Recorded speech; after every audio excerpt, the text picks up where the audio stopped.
ننسخ من آیت او ننسها نأتی بخیر منها او مثلها علم تعلم ان اللہ علی کل شیء قدیر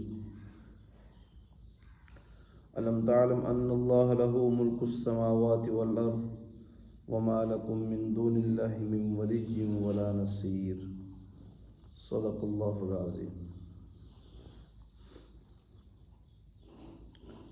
ما ننسخ من آیت او ننسها، جو کوئی آیت ہم منسوخ کرتے ہیں،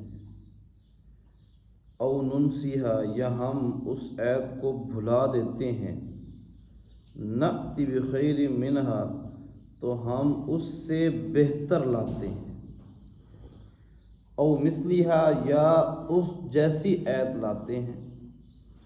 علم تعلم ان اللہ علی کل شیء قدیر، کیا آپ نہیں جانتے بے شک اللہ پاک ہر چیز پر کامل قدرت رکھنے والے۔ علم تعلم ان اللہ له ملک السماوات والارض، کیا آپ نہیں جانتے بے شک اللہ ہی وہ ذات ہے کہ اسی کے لیے آسمانوں اور زمین کی بادشاہت ہے۔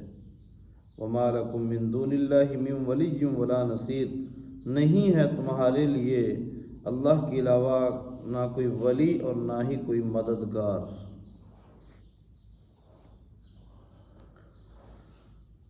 سورۃ البقرہ کی آیت نمبر 106 اور 107 کا یہ درس ہے۔ ما ننسخ من آیت او ننسها، اس آیت سے نسخ، ناسخ اور منسوخ کے مسئلے کو واضح کیا گیا ہے۔ پہلے شراب حلال تھی، شراب پھر حرام کر دی گئی۔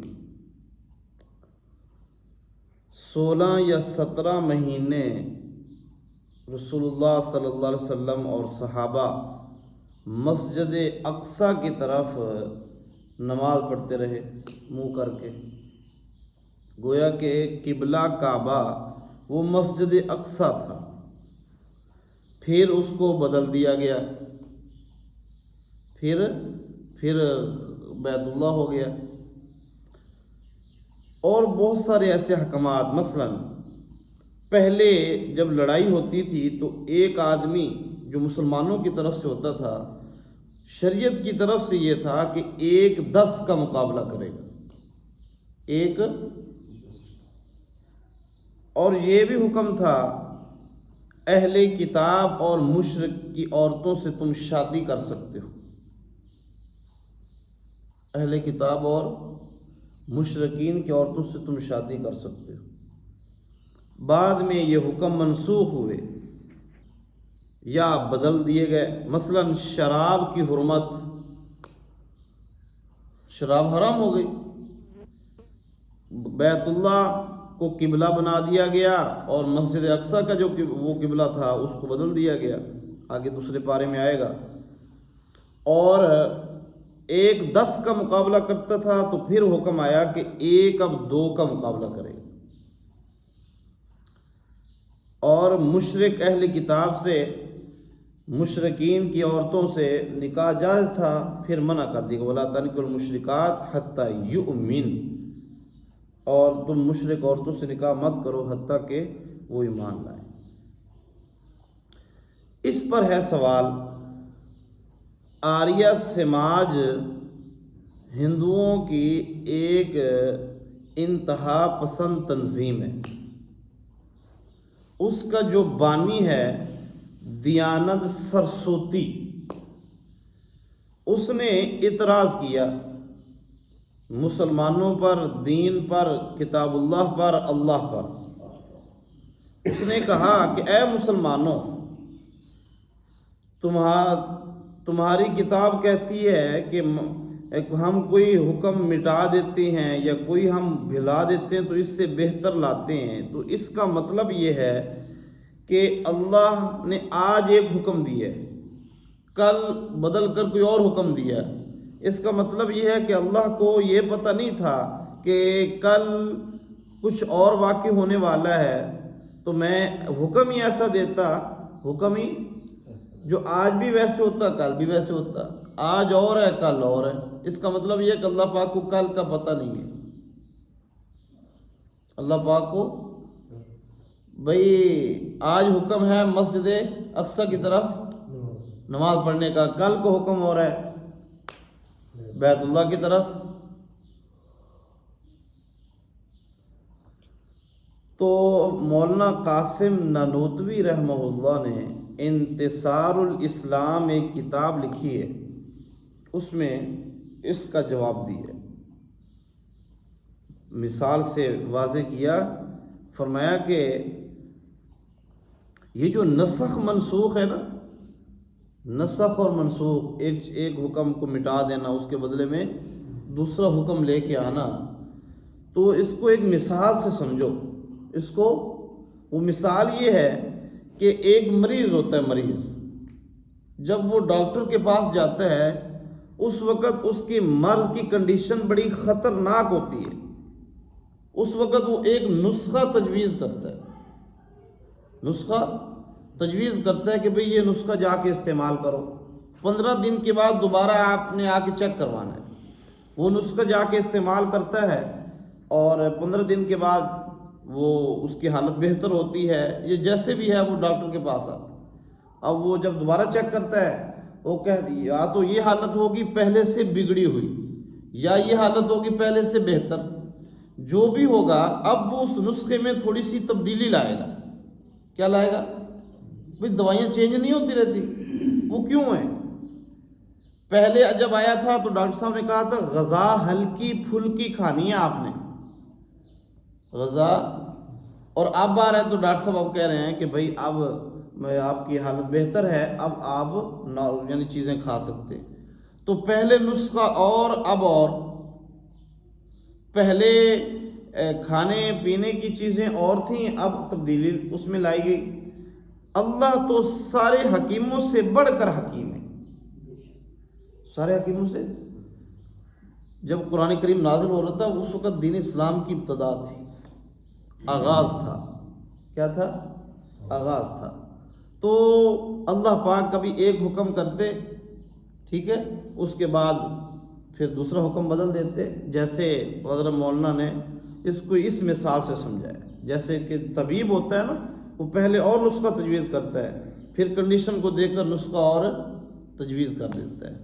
اب مسجد اقصی کی طرف جو یعنی قبلہ بنانے کی جو حکمت تھی وہ یہ تھی کہ یہودی نصرانی یعنی ہماری طرف مائل ہو جائیں، مانوس ہو جائیں.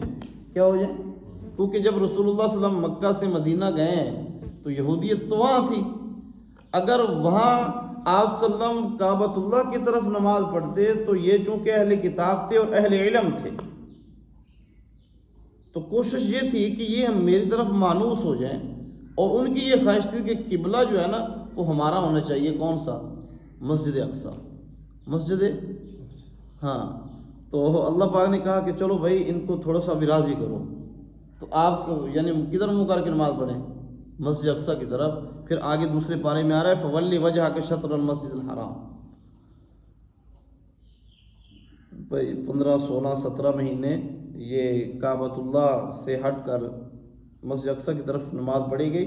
پھر رسول اللہ صلی اللہ علیہ وسلم کی چاہت یہی تھی کہ دوبارہ اسی کو بیت اللہ کو کا قبلہ بنا دیا جائے، تو دوبارہ بنا دیا گیا. اب قیامت تک یہی رہے گا. تو یہ اس میں حکمت ہوتی ہے، وہ حکمت ہم نہیں سمجھتے، تو اس لیے اللہ پر یہ ایسا کوئی اعتراض نہیں بنتا کہ اللہ کل کو نہیں جانا. اللہ تو سارے حکیموں سے بڑھ کر حکیم ہے. دوسری مثال یہ دی بھئی گرمیوں کا لباس کون سا ہے؟ ہاں جی، باریک. سردیوں میں جیسے ہی موسم بدلتا ہے تو ہمارے کپڑے بھی چینج ہو جاتے ہیں. گرمیوں کے موسم میں ماشاءاللہ کوئی سردیوں والا لباس پہنا ہوا ہو، کسی نے سویٹر بھی پہنا ہوا ہے، کوٹ بھی پہنا ہوا ہے، موٹے کپڑے پہنے ہوئے ہیں، اور سخت جون جولائی کی گرمی ہے، تو سارے صحیح بتائیں ہم کیا کہیں گے؟ یا تو یہ بیمار ہے، اس کو کوئی پرابلم ہے، یا یہ ویسے کوئی اس کو یہ مجنون سا آدمی ہے، اس کو کوئی پتہ نہیں ہے گرمی سردی کا.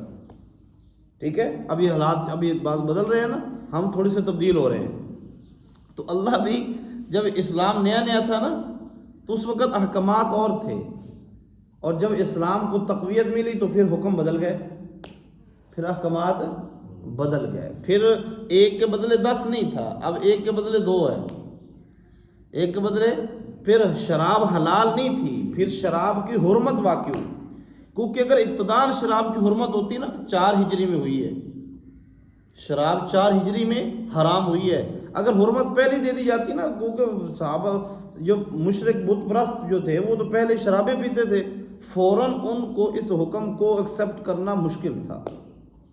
ہاں یہ حکمت ہوتی ہے تاکہ تھوڑا سا بھی اسلام پر یعنی ٹائم گزر جائے تو پھر ان کو کوئی بات سمجھ میں آئے.